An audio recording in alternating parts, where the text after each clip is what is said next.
Last time we talked, I shared with you 4 outcomes that are as of a result of great suffering or great grief. The thing about grief is you can't unfeel great pain and suffering. You can't jump over grief. In the timeline of recovery, especially for a betrayed spouse, let me just share with you, you cannot unfeel, you can't numb it, you can't ungrieve. You can't jump over the grieving process. You're going to have to grieve for what has happened to you. You probably won't ever get to true forgiveness until you can grieve. If you're an unfaithful, you're going to have to grieve for what your choices have cost you. You're going to have to grieve for what you've done to your spouse. You're going to have to grieve for what you've lost due to the choices that you've made. You're going to have to grieve for what you've done to yourself. Now, I will tell you, sometimes, actually quite often, you're going to hit moments that you thought you were healed for something and you really weren't. Now, I know I just scared the hell out of you, but let me help you understand something. So my dad died when I was roughly 23 years old in college. It was cancer. It was hellacious. It really, like a wet shirt that you wring out, it wrung me out. And I had an experience happen just a couple of weeks ago that re-wrung me. So I was flying out to California to speak at a church. The day that I was flying out, the gentleman that was the first person that had the guts to tell me about Jesus actually had a stroke. It was one of those things where he went from just living a normal, healthy life with its challenges in your 50s to one day he had a stroke. And so the day that I fly out to California, I hear about it.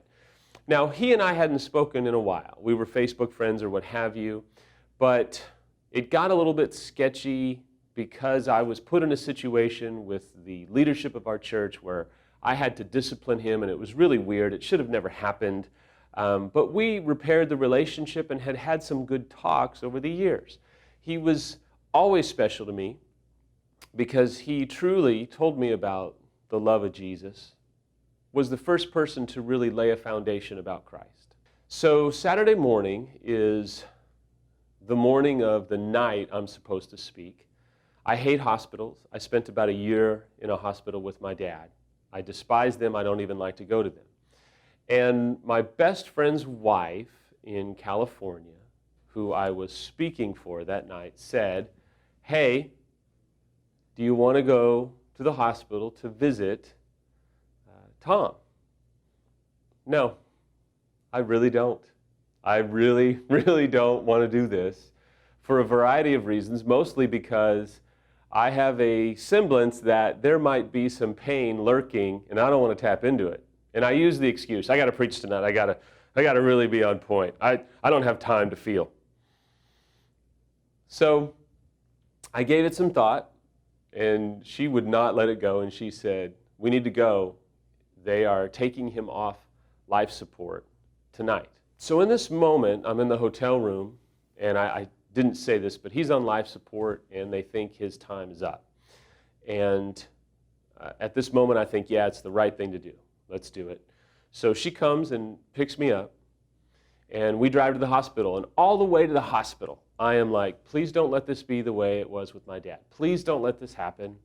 Please don't, God, please don't let this be like it was 20-something years ago. So we get to the hospital, we check in, we walk up to the ICU, we walk into this room.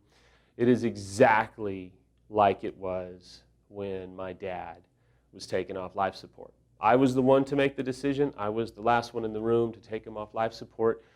To say it was devastating is an understatement. I'm in this hospital room now with a man who was like a father to me, and I'm doing okay. Like, I'm stuffing it down. I'm doing all right. We have a moment, we talk to some people, we pray for him, we visit kind of amongst us, and then it's time to go because we have to head back. So I think I'm doing all right. I get in the car with my buddy's wife, and we're driving, and she says, "Where do you want to eat? We need to get some food." And I completely lose it. I don't mean that I start crying and kind of have this moment. I mean, my soul shakes. I fall apart in this big old van. They have 5 kids, and I'm in this van, and I lose it. Like, I can't keep it together. And my buddy's wife is taken back, like, whoa, someone's having a moment here. And it was incredible grief.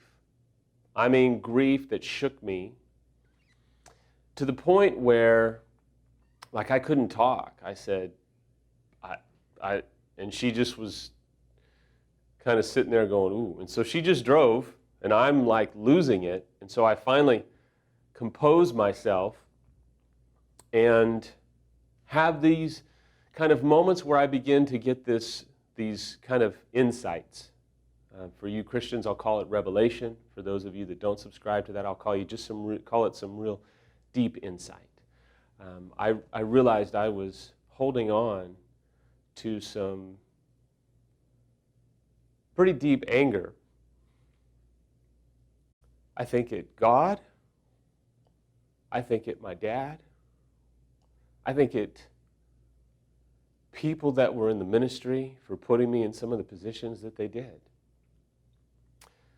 So I'm having a moment in this minivan, and my life is circling around me. I can't even see my phone. I have so many tears, so I can't even text Samantha or anything, and I just kind of sit there. Turns out my buddy's wife is texting my buddy who's in this kind of conference saying, "Your boy is losing it. What do we do?" Because remember, I'm preaching that night in their church. They're a bit concerned. Now you say, why are you sharing this? I'm sharing this because what I had thought was totally healed and that I didn't have to go back to was actually not. And it's been 20 some odd years. And there was some real definitive insight that came because of it. Now, I'm not telling you that in 20 years, the betrayal that you have survived is going to come back up. I'm really not saying that. I can tell you that it's 11 years, and I have not had many moments like that. Do you want to know why? It's because we made the decision to process everything that we knew we needed to process back then. We processed at the EMS weekend. We processed alone in our bedroom at night, reading books, talking, having some gut-wrenching conversations. If there's a deep wound, it's going to have to be grieved through. If you don't grieve now, you're going to grieve later. My grief 20 some odd years later has been really good for me. It's helped me see some things. But it probably would have been a little bit easier if I had not pushed it down so much when it initially happened. I'm going a little bit longer today, but I want to give you some things that I remembered to do in this little minivan as I'm almost inconsolable.